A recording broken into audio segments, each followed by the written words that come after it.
آج میں جس موضوع کے تحت اپنی ہونٹوں کی جنبش کو آپ کے کانوں کی سماعت سنانا چاہتا ہوں وہ میرا موضوع ہے جنت میں لے کر جانے والے اعمال۔ میرے سے پہلے بھائی آپ کو جنت میں لے جانے والے اعمال بتا چکے ہیں، تو میں آپ کے سامنے سب سے پہلے یہ بتانا چاہتا ہوں کہ اللہ تبارک و تعالیٰ نے قرآن مجید میں کس طرح جنت کے اوصاف کا تذکرہ فرمایا ہے۔ حضرات، قیامت کے دن دو ہی دکانیں ہوں گے، یا تو رب کی جنت ہوگی یا جہنم ہوگی، جیسا کہ اللہ کا قرآن کہتا ہے فریق فی الجنت و فریق فی السعیر، ایک گروہ رب کی جنت میں ہوگا اور دوسرا گروہ رب کی جہنم میں ہوگا۔ اللہ تبارک و تعالیٰ نے جنت کے اوصاف کا تذکرہ کرتے ہوئے فرمایا فبشر الذین آمنوا وعملوا الصالحات ان لهم جنات تجری من تحتها الانہار کلما رزقوا منها من ثمرۃ رزقا قالوا هذا الذی رزقنا من قبل وأتوا به متشابہا ولهم فیہا ازواج مطہرۃ وهم فیہا خالدون۔ اللہ تبارک و تعالیٰ فرماتے ہیں ان لوگوں کو خوشخبری دے دیجیے جو ایمان لے کے آئے اور انہوں نے نیک اعمال کیے، ان کے نیچے نہریں بہہ رہی ہیں اور انہیں پھلوں سے رزق دیا جائے گا اور انہیں وہاں پکیزہ بیویاں بھی عطا کی جائیں گی، وَهُمْ فِيهَا خَالِدُونَ، اور وہ ہمیشہ اس جنت سے ہمیشہ ہمیشہ رہیں گے۔ حضرات، اللہ تبارک و تعالیٰ جنت میں بندے کو پکیزہ بیویاں بھی عطا کریں گے، جیسے کہ اللہ تبارک و تعالیٰ نے فرمایا فِيهِنَّ قَاصِرَاتُ الطَّرْفِ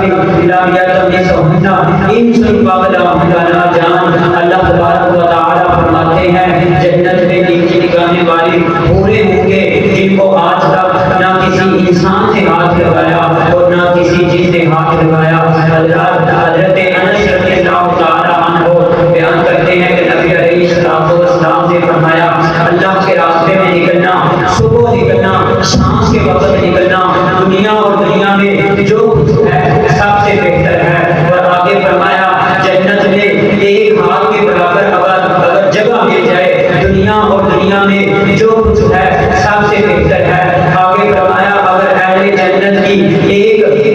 بیوی زمین پر جھانک لے، اللہ تبارک و تعالیٰ زمین سے لے کر آسمان تک جتنا بھلا ہے اللہ تبارک و تعالیٰ خوشبو سے معطر کر دے۔ حضرات،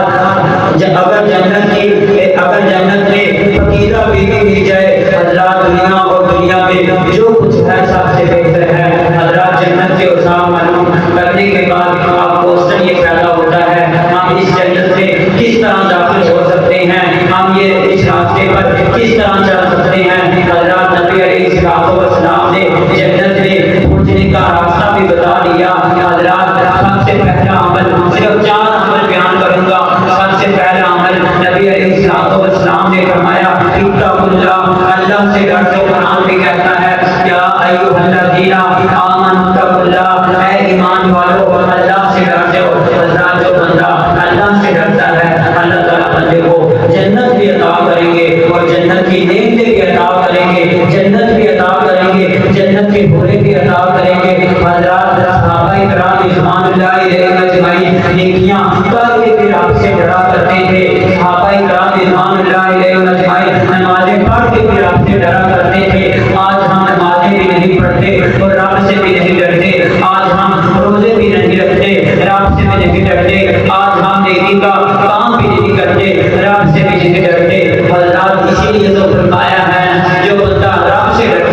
بزرگ کو چاہیے کہ سوچ سمجھ کے بات کیا کرے اور اپنی شرمگاہ کی حفاظت کرے. جو بندہ اس دو چیزوں کی ضمانت دیتا ہے, نبی علیہ السلام نے فرمایا میں محمد اس کو جنت کی ضمانت دیتا ہوں. آخر میں بس یہ اگر جنت لے جانے کا ارادہ ہے تمامی کا, اگر جنت لے جانے کا ارادہ ہے تمامی کا, تو گئے خدا محمد کی غلامی کا.